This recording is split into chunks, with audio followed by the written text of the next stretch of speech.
السلام علیکم ناظرین۔ یمن پر ملوک حمیر کا قبضہ تھا۔ یہ لوگ مشرک تھے۔ ان کا آخری بادشاہ ذو نواس تھا، جس نے اس زمانے کے اہل حق یعنی نصارہ پر شدید مظالم کیے۔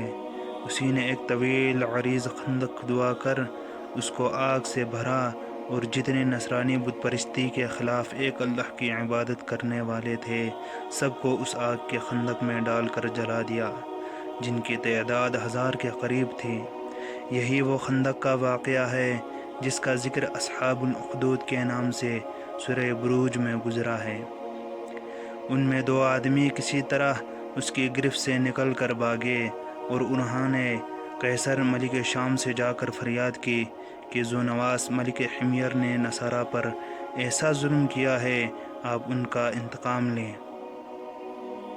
قیصر ملک شام نے بادشاہ حبشہ کو خط لکھا، یہ بھی نصرانی تھا اور یمن سے قریب تھا، کہ آپ اس ظلم کا انتقام لو۔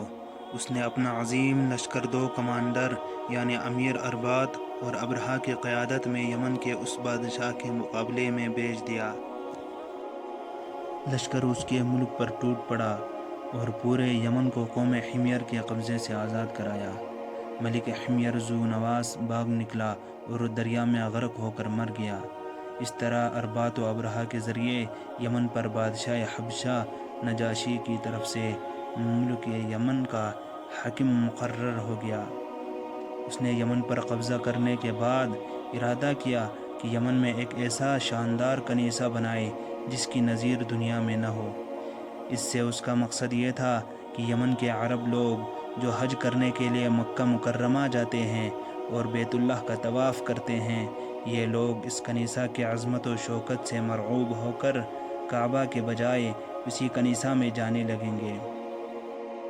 اس خیال پر اس نے بہت بڑا عالیشان کنیسہ اتنا اونچا تعمیر کیا کہ اس کی بلندی پر نیچے کھڑا ہوا آدمی نظر نہیں ڈال سکتا تھا، اور اس کو سونے، چاندی اور جواہرات سے مرصع کیا اور پوری مملکت میں اعلان کرا دیا کہ اب یمن سے کوئی کعبہ کے حج کے لیے نہ جائے، اس کنیسہ میں عبادت کرے۔ عرب میں اگرچہ بت پرستی غالب آ گئی تھی، مگر دین ابراہیم اور کعبہ کی عظمت و محبت ان کی دلوں میں پیوست تھی۔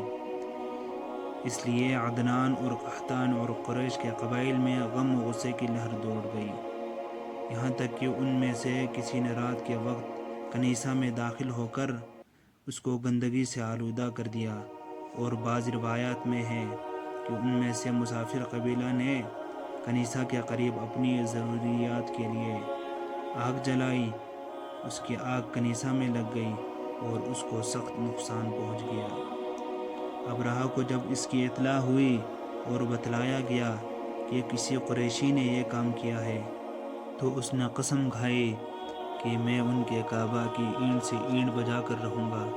ابرہہ نے اس کی تیاری شروع کی اور اپنے بادشاہ نجاشی سے اجازت مانگی۔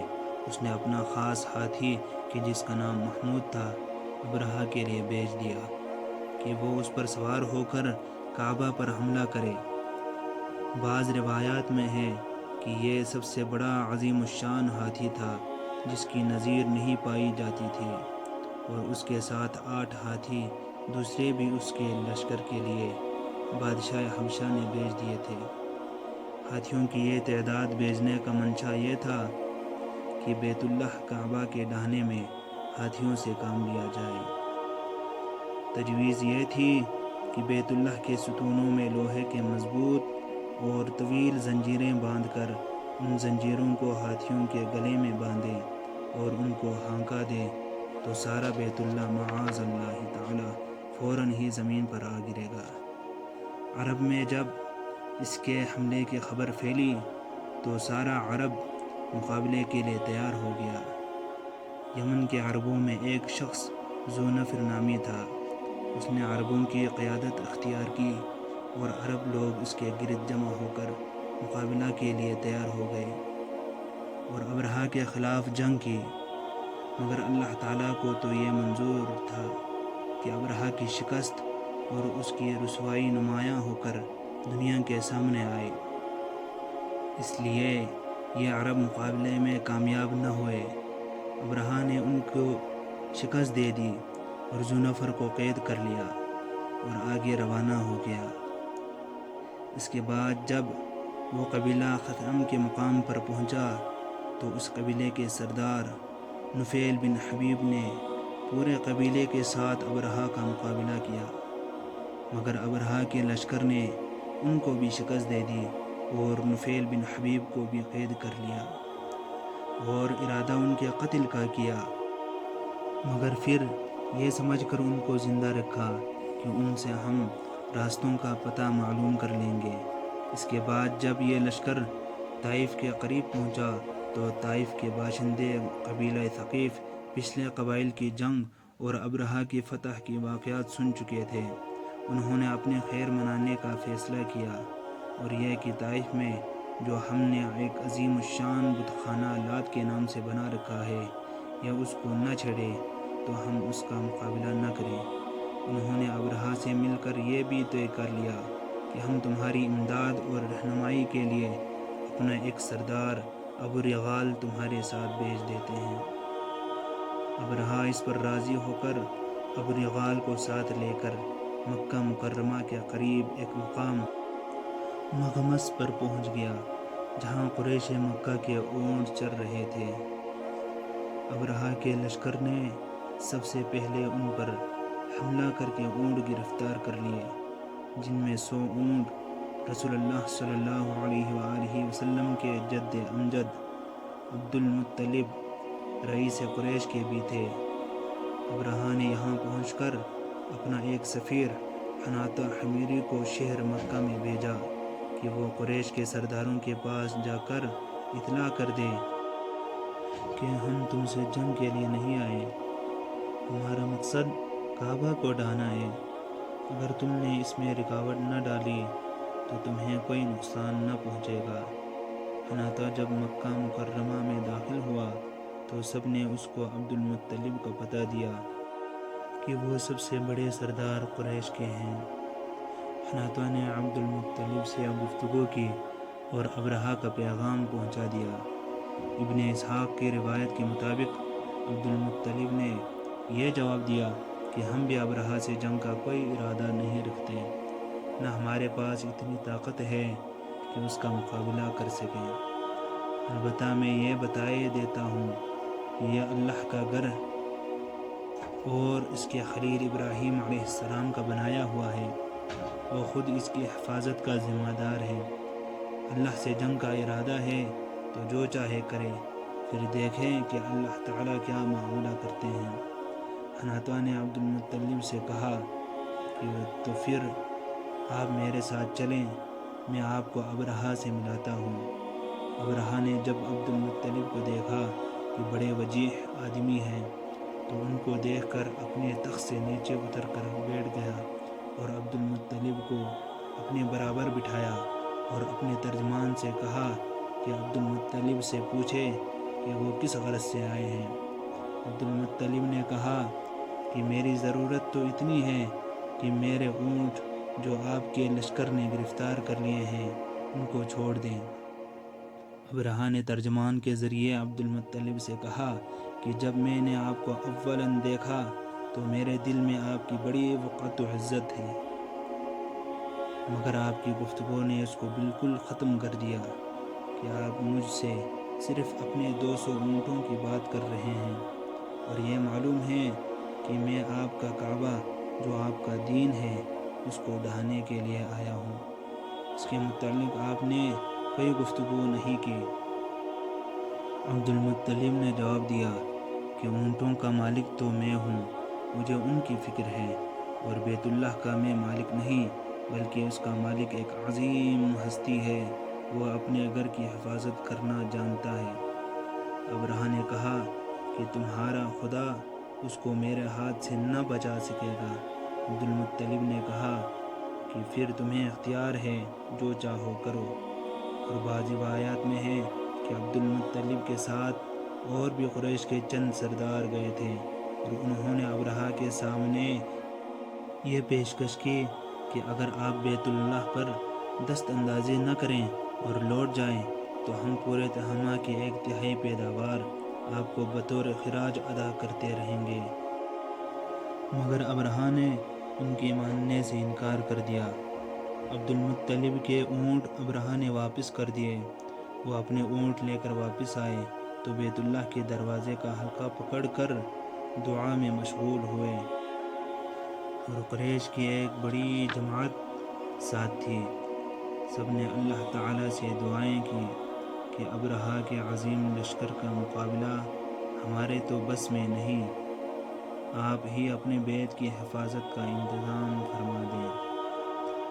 الحاح وزاری کے ساتھ دعا کرنے کے بعد عبد المطلب مکہ مکرمہ کے دوسرے لوگوں کو ساتھ لے کر مختلف پہاڑوں پر پھیل گئے۔ ان کو یہ یقین تھا کہ اس کے لشکر پر اللہ تعالیٰ کا عذاب آئے گا۔ اسی یقین کی بنا پر انہوں نے ابرہہ سے خود اپنے اونٹوں کا مطالبہ کیا۔ بیت اللہ کے متعلق گفتگو کرنا اس لیے پسند نہ کیا کہ خود تو اس کے مقابلے کی طاقت نہ تھی، اور دوسری طرف یہ بھی یقین رکھتے تھے کہ اللہ تعالیٰ ان کی بے بسی پر رحم فرما کر دشمن کی قوت اور اس کے عزائم کو خاک میں ملا دیں گے۔ صبح ہوئی تو ابرہہ نے بیت اللہ پر چڑھائی کی تیاری کی اور اپنے ہاتھی محمود نامی کو آگے چلنے کے لیے تیار کیا۔ نفیل بن حبیب، جن کو راستے سے ابرہہ نے گرفتار کیا تھا، اس وقت وہ آگے بڑھے اور ہاتھی کا کان پکڑ کر کہنے لگے، تو جہاں سے آیا ہے وہیں صحیح سالم لوٹ جا، کیونکہ تو اللہ کے بلد امین یعنی محفوظ شہر میں ہے۔ یہ کہہ کر اس کا کان چھوڑ دیا۔ ہاتھی یہ سنتے ہی بیٹھ گیا۔ ہاتھی بانوں نے اس کو اٹھانا چلانا چاہا، لیکن وہ اپنی جگہ سے نہ ہلا۔ اس وقت ان لوگوں نے اس کو یمن کی طرف لوٹانا چاہا تو فوراً کھڑا ہو گیا، پھر شام کی طرف چلانا چاہا تو چلنے لگا، پھر مشرق کی طرف چلایا تو چلنے لگا۔ ان سب اطراف میں چلانے کے بعد پھر اس کو مکہ مکرمہ کی طرف چلانے لگے تو پھر بیٹھ گیا۔ قدرت حق کا یہ کرشمہ تو یہاں ظاہر ہوا۔ دوسری طرف دریا کی طرف سے کچھ پرندوں کی قطاریں آتی دکھائی دیں، جن میں سے ہر ایک کے ساتھ 3 کنکریاں چنے یا مسور کے برابر تھیں، ایک چونچ میں اور 2 پنجوں میں۔ پرندے عجیب طرح کے تھے جو اس سے پہلے نہیں دیکھے گئے۔ جسامت میں کبوتر سے چھوٹے تھے، ان کے پنجے سرخ تھے، ہر پنجے میں ایک کنکر اور ایک چونچ میں لیے آتے دکھائی دیے، اور فوراً ہی ابرہہ کے لشکر کے اوپر چھا گئے۔ یہ کنکریاں جو ہر ایک کے ساتھ تھیں، ان کو ابرہہ کے لشکر پر گرایا۔ ایک کنکر جس پر پڑتی اس کے بدن کو چھیدتی ہوئی زمین میں گھس جاتی تھی۔ یہ عذاب دیکھ کر ہاتھی سب بھاگ کھڑے ہوئے، صرف ایک ہاتھی رہ گیا تھا جو اس کنکر سے ہلاک ہوا، اور لشکر کے سب آدمی اسی موقع پر ہلاک نہیں ہوئے بلکہ مختلف اطراف میں بھاگے۔ ان سب کا یہ حال ہوا کہ راستے میں مر مر کر گر گئے۔ ابرہہ کو چونکہ سخت سزا دینا تھی، یہ فوراً ہلاک نہیں ہوا، مگر اس کے جسم میں ایسا زہر سرایت کر گیا کہ اس کا ایک ایک جوڑ گل سڑ کر گرنے لگا۔ اسی حال میں اس کو واپس یمن لایا گیا۔ دارالحکومت صنعاء پہنچ کر اس کا سارا بدن ٹکڑے ٹکڑے ہو کر بہہ گیا اور مر گیا۔ ابرہہ کے ہاتھی محمود کے ساتھ 2 ہاتھی بان یہیں مکہ مکرمہ میں رہ گئے، مگر اس طرح کہ دونوں اندھے اور اپاہج ہو گئے۔ یہ تھی ناظرین کرام اصحاب فیل کا واقعہ کہ کس طرح پرندوں نے ان پر کنکریوں کی برسات کی اور وہ گل سڑ کر مر گئے۔ اللہ تعالی ہمیں ایسے واقعات سے عبرت حاصل کرنے کی توفیق عطا فرمائے۔ آمین بجاہ سید المرسلین۔ السلام علیکم ورحمۃ اللہ وبرکاتہ۔